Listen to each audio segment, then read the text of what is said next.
Bienvenue à l'ESJ Paris-Grand-Lille. C'est une école qui est partie d'un constat. En fait, étant moi-même journaliste, je rencontrais des patrons de presse qui n'étaient pas toujours heureux de leur relation avec leurs journalistes. Je rencontrais des journalistes qui n'étaient pas toujours heureux de leur métier. Et puis, quand on rencontrait des auditeurs, des téléspectateurs, des lecteurs, il y avait le même constat. Est-ce que finalement, le journalisme aujourd'hui n'est pas devenu tellement anxiogène qu'on a beaucoup de mal à consommer des médias d'information. Et donc on est parti de ces constats pour essayer de mettre un petit peu plus de fluidité, un petit peu plus de bonheur dans tout ça, et proposer un journalisme différent. Mais qui dit proposer un journalisme différent, c'est-à-dire concevoir une école différente. 2-3 minutes là pour voir ce que vous faites. On a rêvé d'une école qui serait peut-être différente, et puis à force d'en rêver, un jour on s'est dit tiens, et pourquoi pas la faire? Donc on a commencé à réfléchir sur les fondements de l'école. Si on crée une école, quelle serait-elle et qu'est-ce qui la différencierait des autres écoles? Et puis voilà, petit à petit, à force de réflexion et de travail, et d'avoir aussi testé l'idée de cette école auprès de personnes qui étaient dans les médias ou dans la société civile, on s'est rendu compte qu'il y avait sans doute un vrai besoin, et donc on est parti à l'aventure. On s'est dit que trop d'informations tue l'information, et donc la qualité des informations qui circulent sur tous les médias est vraiment importante. Et donc comment former des journalistes pour que la qualité des informations soit toujours optimum, et surtout qu'il y ait un vrai souci de vérité. Et pour illustrer toutes ces valeurs qui nous tiennent vraiment à cœur, on a essayé de trouver une grande figure de l'humanité qui pourrait incarner ces valeurs, et on a trouvé Socrate. Et Socrate enseignait à son disciple, avant de dire quelque chose, pose-toi la question de savoir si c'est vrai, bon, utile. Et Socrate poursuit, sinon, je ne veux pas l'entendre. Ce sont 3 critères qui nous semblent une bonne base pour éclairer les étudiants dans leur façon plus tard d'exercer leur métier. Ici, vous êtes dans un bâtiment, il y a une grande originalité parce qu'à ma connaissance, il n'y a pas d'école de journalisme en France qui est à la fois dans un bâtiment où on héberge des chaînes de télévision, dont 2 chaînes d'information continue de proximité sur toute la région Hauts-de-France. Donc on héberge des chaînes de télévision TNT d'information continue, on héberge des chaînes du câble et du satellite, donc des chaînes plus thématiques. On héberge un réseau régional de radio, et on héberge aussi la déclinaison locale d'un journal quotidien gratuit. Donc tout ça dans le même bâtiment, ça permet à nos étudiants, quand ils sortent de l'école, de croiser des journalistes, de venir de temps en temps voir quand il y a des invités importants, par exemple dans l'un des médias, comment ça se passe. On avait organisé par exemple un grand débat lors des dernières élections. Eh bien, nos journalistes en formation ont pu assister à tout ça dans le même bâtiment. Donc voilà, c'est une grande originalité d'avoir une école qui est au cœur des médias. C'est pas, on ne vit pas dans un monde théorique, universitaire, on vit dans un monde concret, professionnel, avec des intervenants qui sont tous des professionnels des médias.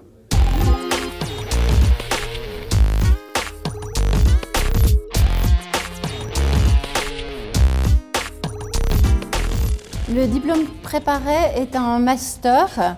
Donc c'est la formation de l'ESJ Paris dont nous sommes franchisés. C'est une école privée et indépendante et qui délivre un diplôme de formation supérieure en journalisme certifié de niveau 2. L'objectif est de former des journalistes opérationnels et polyvalents. Donc le master Tout Média forme des journalistes à la fois à la télévision, à la presse écrite, au web et à la radio. Le principe est de développer des synergies et de permettre aux étudiants de travailler sur des cas pratiques et en conditions réelles. Nous sommes au cœur des médias et nous sommes à quelques pas de l'université de Lille 1 et à 7 minutes à pied du métro Grand Stade. Pour entrer à l'école, il faut disposer d'un niveau Bac+3, donc licence, ou Bac+2 avec une expérience professionnelle d'au moins 3 ans. Nous recrutons des candidats sur leur potentiel et leur motivation à exercer le métier de journaliste. Donc l'admission se fait en 2 étapes. D'abord sur dossier et ensuite sur entretien face à un jury. Le jury valide à la fois la connaissance du métier de journaliste et la capacité du candidat à le devenir. Nous enseignons sur tous les médias. Parce que nous pensons que l'avenir du journalisme, ce n'est pas des gens qui ne savent qu'écrire, ou des gens qui ne sauraient que parler pour la radio, ou des gens qui ne sauraient que filmer pour la télé. L'avenir des médias, c'est la convergence de tous ces éléments, c'est-à-dire qu'il faut savoir écrire, filmer, enregistrer, parler, il faut être polyvalent. En fait, le journaliste de demain, à nos yeux, c'est un journaliste qui est polyvalent, qui maîtrise toutes ces disciplines. Et après, évidemment, après avoir acquis un certain niveau, un journaliste peut se spécialiser dans l'un de ces médias. Mais aujourd'hui, la grande partie des journalistes qui vont facilement trouver du travail, ce sont des journalistes qui maîtrisent toutes ces différentes façons de faire en journalisme. Et c'est aussi accessoirement tellement plus riche, tellement plus agréable pour eux d'avoir une palette large et polyvalente. Donc on forme des journalistes extrêmement polyvalents dans cette école. Alors à côté donc, de l'école de journalisme, nous avons des formations continues qui peuvent être sous la forme d'une, 2 journées, parfois un peu plus, sur des points sur lesquels nous avons dans cette maison développé des compétences particulières. Ça peut être par exemple comment filmer en ultra haute définition. Vous savez, la ultra haute définition, c'est une qualité 2 fois meilleure que le cinéma. Ça peut être comment par exemple gérer une crise pour des entrepreneurs face aux médias. Donc nous avons toute une palette d'une douzaine de formations sur des thématiques très pointues. Et ici, profitant du matériel, des technologies qu'on a au sein de cette école, les personnes peuvent acquérir des compétences en peu de temps avec des vrais experts, des vrais spécialistes qui toute la journée pratiquent dans ce domaine.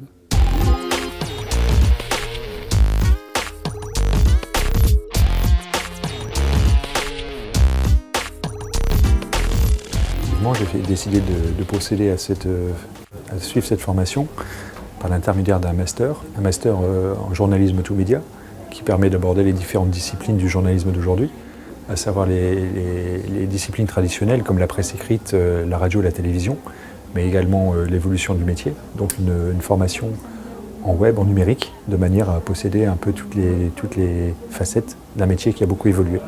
Je suis dans le cadre d'une reconversion professionnelle. Auparavant, j'ai eu une autre vie, une autre existence, d'autres expériences professionnelles en tant que cadre commercial et en tant que gérant de société.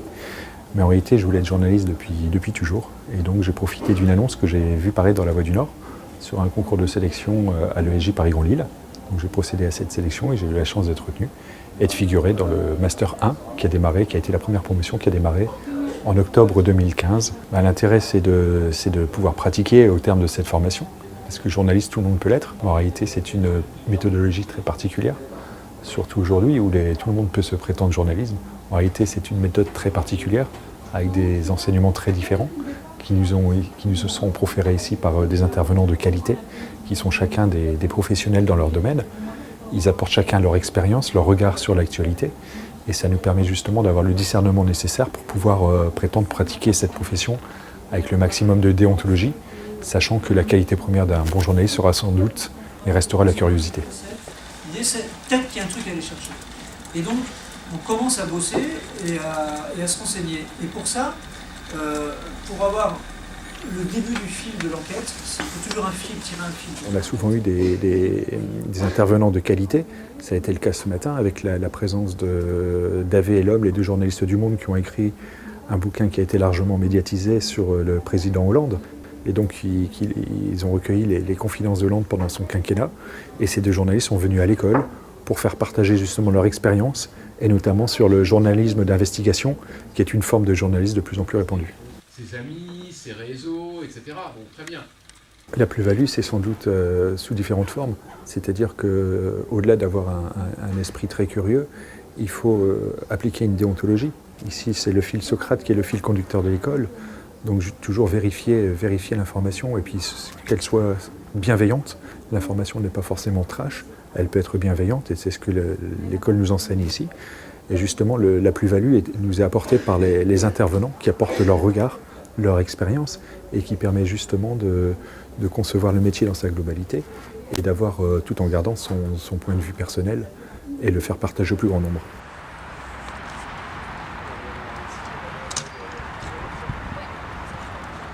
cet après-midi, on nous a demandé de partir en reportage en binôme. On a eu les sujets là à 14 h, nous on s'occupe du froid, donc on a dû trouver l'angle. On a choisi d'axer sur l'entretien des véhicules parce qu'on a un peu galéré pour notre première idée de sujet qui était la santé avec les pharmacies. Donc voilà, on est parti à 14h30 et on doit rendre le sujet fini, monté pour 17h30, 18h. Là, ce qui a été difficile, c'était déjà d'angler le sujet parce que bon, le froid c'est hyper large, donc on a dû choisir vraiment l'angle du sujet. Donc au départ, on est parti sur la santé. Donc on a voulu aller dans les pharmacies, mais on n'a pas été autorisé à filmer à 2 reprises. Donc on a perdu beaucoup de temps, on a perdu facile plus d'une demi-heure. Donc après, on s'est retrouvé avec... là, on avait le garage juste en face, donc on en a profité. Ça a marché, donc, mais c'est tout ça qui est difficile, c'est d'être dans l'actu, enfin c'est pas l'actu chaude, mais de devoir vraiment réagir. Et si on n'a pas le temps, il faut trouver une autre solution, quoi. Alors une fois que ça a marché dans le garage, donc il faut faire des plans à l'intérieur du garage, faire des interviews, parce que pour le montage, il faut qu'il y ait une voix off de l'interviewé. Donc on s'est réparti les rôles avec Brieux, j'ai filmé un peu, il a filmé un peu, j'interview, il filme, on échange. On essaye vraiment de travailler en binôme et de chacun pouvoir s'exercer, quoi. Ce qui me plaît le plus, c'est déjà de vivre dans l'actu et de partir, c'est pour ça que j'aimerais faire ça plus tard, c'est de partir le matin au travail sans savoir ce que la journée va me réserver, si je vais devoir parler, je sais pas, là de la météo ou d'un sujet beaucoup plus difficile, c'est ça qui m'intéresse. D'un point de vue technique, c'est vrai que tout ce qui est audiovisuel m'intéresse beaucoup. J'avais l'occasion d'y toucher un petit peu en stage auparavant et de pouvoir gérer autant la prise d'image que le montage, le rendu final, l'interview. J'aime bien le fait de pouvoir toucher à tout en fait. C'est vraiment un métier qui est global et c'est ce qui est intéressant.